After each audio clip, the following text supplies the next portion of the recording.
composta por 66 livros, sendo 39 no Antigo Testamento, escritos em sua maioria em hebraico, e algumas porções em aramaico, que era a língua que os judeus aprenderam no cativeiro babilônico, que durou 70 anos. Por exemplo, em Daniel existem algumas porções em aramaico, a língua que Jesus falava na sua época também. O Antigo Testamento acaba em Malaquias. De Malaquias a Mateus são 400 anos, conhecido como período interbíblico, período intertestamentário, 400 anos de silêncio profético. Então inicia-se o Novo Testamento. O Novo Testamento é composto por 27 livros, todos escritos em grego, que era a língua universal falada nos dias de Jesus e dos apóstolos, como o inglês é em nossos dias. Agora é interessante, irmãos, dos 66 livros que nós temos na Bíblia Sagrada, estima-se que 40 escritores, aproximadamente falando, escreveram esses 66 livros. Entre eles, reis como Davi e Salomão, sacerdotes como Samuel, profetas como Isaías e Ezequiel, pescadores como Pedro e João. E é interessante salientar e destacar que dos 40 escritores, apenas um não era de origem judaica, não era judeu. E este é o médico amado, o Dr. Lucas. Lucas, que era grego. E Lucas, não sendo judeu, sendo de origem grega, Lucas vai ter o privilégio de escrever 2 livros do Novo Testamento. O primeiro livro que Lucas escreve é o Evangelho. Lucas vai escrever para os seus compatriotas, os gregos, provando que Jesus era o homem perfeito, tão idealizado pelos gregos. Lucas não vai ter o privilégio de ser uma testemunha ocular do ministério de Jesus como Mateus e João. Lucas não estava quando Jesus pregou no Monte da Oliveira. Lucas não estava quando Jesus ensinou no templo em Jerusalém. Mas Lucas, como historiador preciso e detalhista, Lucas vai em busca daqueles que viram Jesus, daqueles que ouviram Jesus pregar, e vai escrever um evangelho com muita autoridade e propriedade, considerado pelos especialistas como o mais erudito dos 4 evangelhos, o evangelho que Lucas escreveu. Mas Lucas, ele vai ser mais útil ainda para o cristianismo, porque Lucas vai escrever um segundo livro, o livro de Atos. É um livro histórico que vai narrar, que vai registrar aquilo que aconteceu com a igreja primitiva no primeiro século. Lucas vai contar aquilo que aconteceu na igreja de Paulo, de Pedro e de João, na igreja que foi perseguida, na igreja que enfrentou muitas tribulações. Mas é interessante dizer, a igreja primitiva, como eu falei ontem e vou retornar a falar, em 60 anos, uma igreja que não tinha os recursos que nós temos, a igreja primitiva de Paulo, de Pedro e João, que não tinha internet, que não tinha rede social, que não tinha WhatsApp, que não tinha Facebook, mas em 60 anos, diante da perseguição do Império Romano, o mais terrível império da história, o mundo inteiro foi evangelizado. E a pergunta que não quer calar: qual era o segredo da igreja primitiva? Qual era? Porque a igreja da atualidade, e quando digo igreja da atualidade, estou falando da Assembleia de Deus, estou falando do Evangelho Quadrangular, estou falando da Batista, da Presbiteriana, estou falando de várias denominações denominações. A igreja da atualidade, em muitos lugares, se conhece Coca-Cola, se conhece Michael Jackson, se conhece Madonna, mas nunca se ouviu falar de Jesus Cristo. Nós que temos ao nosso recurso, que temos, melhor dizendo, à nossa disposição, todos os recursos que a igreja primitiva não tinha. Então a pergunta: qual era o segredo da igreja de Atos dos Apóstolos? Abra a sua Bíblia, vamos ver o segredo. Atos capítulo 3 e versículo 6. Atos 3 e 6. Olha o segredo da igreja primitiva. Quando Pedro e João estão subindo ao templo para orar, eles encontram o coxo na porta do templo, e Pedro e João vão dizer assim em Atos 3 e 6: não temos ouro, não temos prata, mas o que temos te damos. Em nome de Jesus o Nazareno, levanta e anda. O que a igreja primitiva tinha? Poder de Deus. O que a igreja primitiva tinha? Unção de Deus. O que a igreja primitiva tinha? Autoridade de Deus. Aí eu me lembro que o pastor Abraão de Almeida, ele fala em um de seus estudos de grande valia, que dois líderes de uma grande igreja estão contando a prata, estão contando o ouro, estão contando o dólar no seu cofre. E um dos líderes diz: não podemos dizer que nem Pedro e João, que não temos prata e ouro, porque nós temos muito prata e ouro. E o outro diz com lágrima nos olhos: amigo, concordo com você, mas também não podemos dizer levanta e anda, porque temos prata, temos ouro, mas não temos poder de Deus. O que faz a diferença numa igreja é o poder e a unção de Deus. Demônios não têm medo de coisas bonitas, de templos bonitos, glórias a Deus por esse templo bonito, mas o que faz a diferença numa igreja é o poder e a unção do Espírito Santo.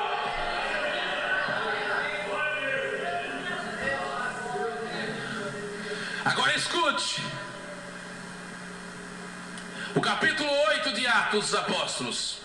É um divisor de águas, porque a igreja, ela recebeu, pastor Edson, o senhor sabe mais do que eu, os obreiros sabem mais do que eu. A igreja recebeu uma ordenança. Se não, vejamos, eu gosto de Bíblia, eu sou apaixonado por Bíblia. Vamos para a Bíblia, Marcos 16 e 15, primeira referência. Marcos 16 e 15, Jesus diz assim: ide por todo o mundo e pregai o evangelho a toda a criatura. Ordenança de Cristo, anunciar o evangelho no Japão, no Chile, no Nepal, no Paraguai, no Haiti, no Iraque. É uma ordenança de Cristo para a igreja. Segunda referência, Atos capítulo 1 e versículo 8. Atos 1 e 8, Jesus mais uma vez diz: e recebereis virtude, poder do Espírito Santo, que há de vir sobre vós, e ser-me-eis testemunhas, tanto em Jerusalém, como em toda a Judéia, Samaria e até os confins da terra. Para que receber poder? Eu vou falar, eu vou entregar tudo aquilo que Deus colocou no meu coração. Quem quer ouvir? Para que receber poder? Para que eu preciso receber? Eu gosto, eu sou pentecostal, eu nasci no fogo e vou morrer no fogo, mas o poder de Deus é para você na empresa, no colégio, na rua, testemunhar que Jesus salva, liberta e transforma. É por isso que a igreja recebeu o poder do Espírito Santo. Só que quem conhece a história eclesiástica, só estou colocando tempero, não comecei a pregar ainda. Quem conhece a história eclesiástica, a história da igreja, sabe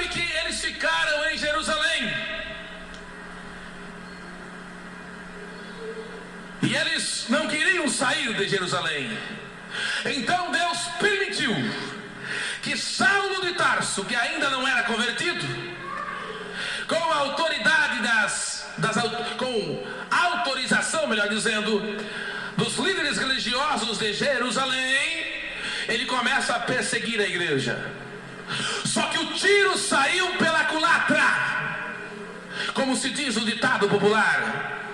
Porque quando começou a perseguição, aí que a igreja aumentou e se espalhou.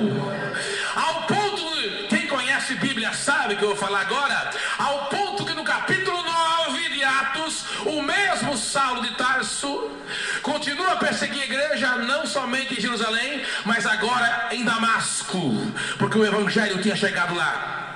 Porque o tiro saiu pela culatra. Quanto mais o diabo, quanto mais o homem persegue a igreja, mais a igreja cresce, cresce, cresce, cresce, cresce, cresce, cresce, cresce, cresce. Na antiga e extinta União Soviética, Stalin e Lenin perseguiram a igreja, mataram os cristãos, mataram os pastores. Mikhail Gorbachev, na década de 90, então presidente da antiga e extinta União Soviética, ele faz aquilo que é conhecido na história como perestroika, abertura política. E Gorbachev chega para os soviéticos e diz: vocês agora podem expressar sua fé no Deus que vocês querem servir. Pensava Gorbachev que por causa da perseguição não havia um crente na União Soviética, mas para a honra e a glória do nome do Senhor Jesus, 3 milhões de soviéticos levantaram as mãos por detrás da cortina de ferro e falaram: nós servimos a Jesus, nós servimos a Jesus, porque a perseguição não pode parar a igreja.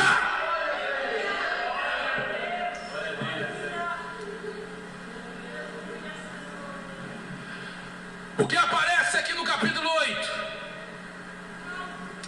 Aparece missionários. E aparece um missionário que eu vou falar nessa noite. Missionário enviado por Deus. Missionário enviado para cumprir uma missão.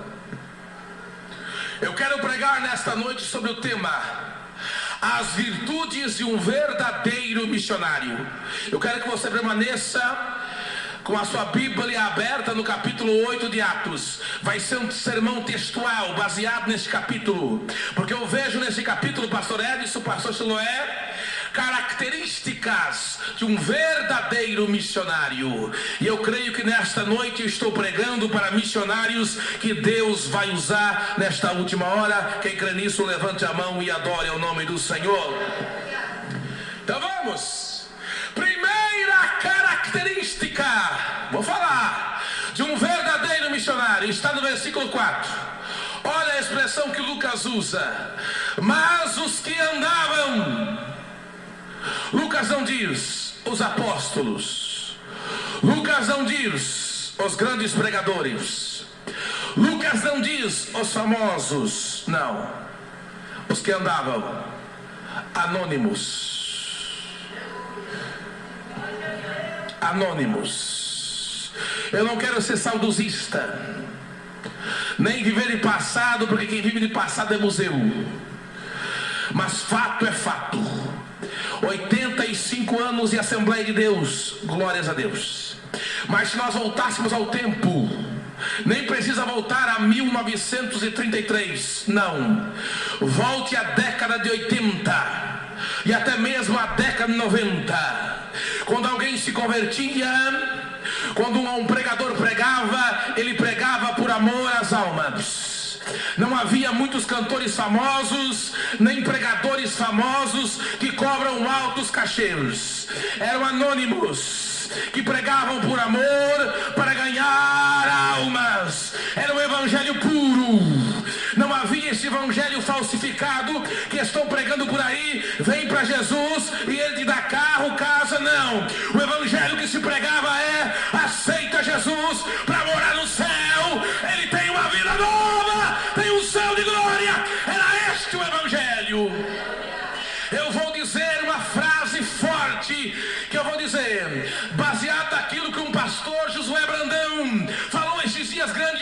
Deus. O que estão fazendo com o Evangelho, me perdoe a expressão, o que estão fazendo no Brasil com o Evangelho, estão esculhambando o Evangelho.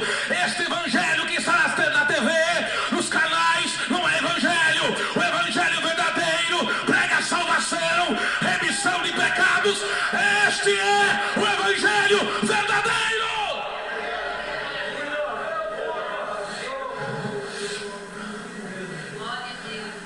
Primeira característica de um verdadeiro missionário: é anônimo, não aparece no cartaz, ninguém sabe o seu nome muitas vezes, mas lá na eternidade, seu nome está escrito nos anais da eternidade. Pregador me prova, eu vou provar na Bíblia, que eu gosto de Bíblia. Toda vez que vocês me convidarem para pregar, eu vou pregar a palavra, a Bíblia, porque ela é poderosa e ela não volta vazia. Deus é apaixonado por usar anônimo. Se não vejamos, abra sua Bíblia, livro de Gênesis, capítulo 37 e versículo 15. José está perdido, procurando seus 11 irmãos, e diz a Bíblia que no campo ele encontra um varão. A Bíblia não diz o nome do varão, não diz o nome do homem, anônimo, que Deus usou para guiar José, porque Deus usa anônimos. Vai na Bíblia, 1 Reis, capítulo 19 e versículo 18. 1 Reis 19 e 18 diz a Bíblia que Elias está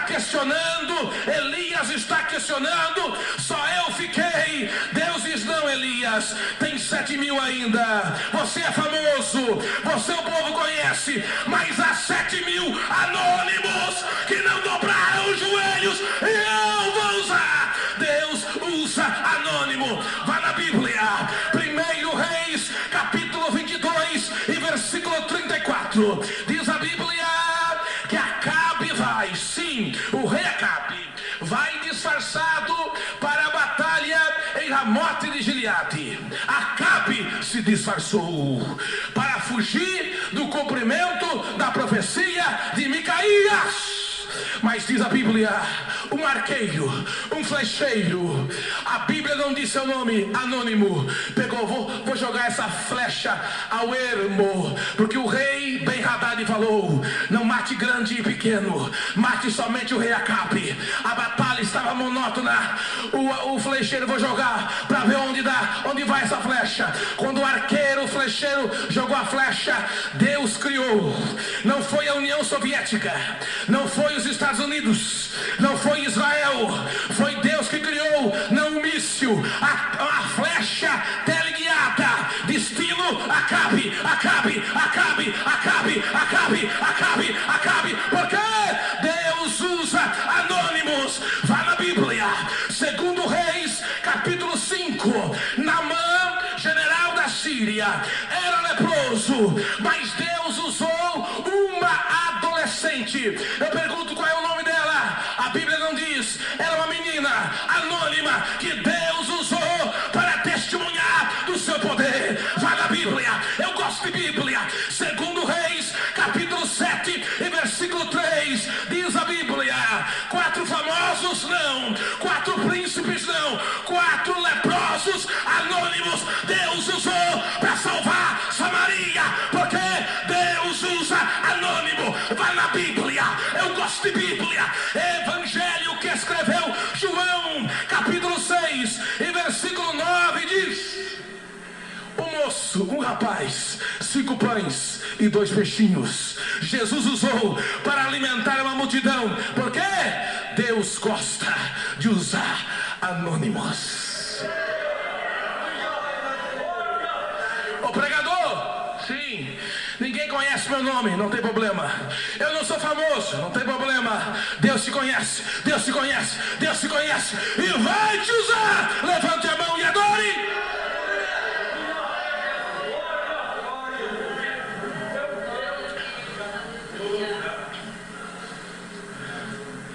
Essa é a primeira característica: anônimo. Irmãos, eu vou ser sincero, eu não vim aqui para ofender ninguém, eu vim aqui para pregar a palavra. Mas tem muita gente equivocada com o que é evangelho. Deus vai te tirar do anonimato. Não é todos que Deus tira. Os pregadores que têm fama, Deus fez a sua soberania ficarem famosos. Mas há homens que Deus usa mais que Gilmar Santos, que Deus usa mais que Napoleão Falcão, que Deus usa mais que Gisele Gomes, que ficaram anônimos e o mundo nunca conhecerá eles, porque Deus quis que ficasse anônimos. Você nunca ouviu isso, né? A fama é algo humano. Para Deus, famoso e anônimo é igual. Deus não faz diferença. É o homem que faz. Se tivesse aqui o Gilmar Santos pregando e o Marco Nascimento cantando, faltaria lugar na igreja e lá fora. Mas é a mesma coisa. Não há diferença nenhuma entre eu e o Gilmar Santos, e entre o Ismael e o Matos. A única diferença é a fama que o homem dá. Para Deus é igual.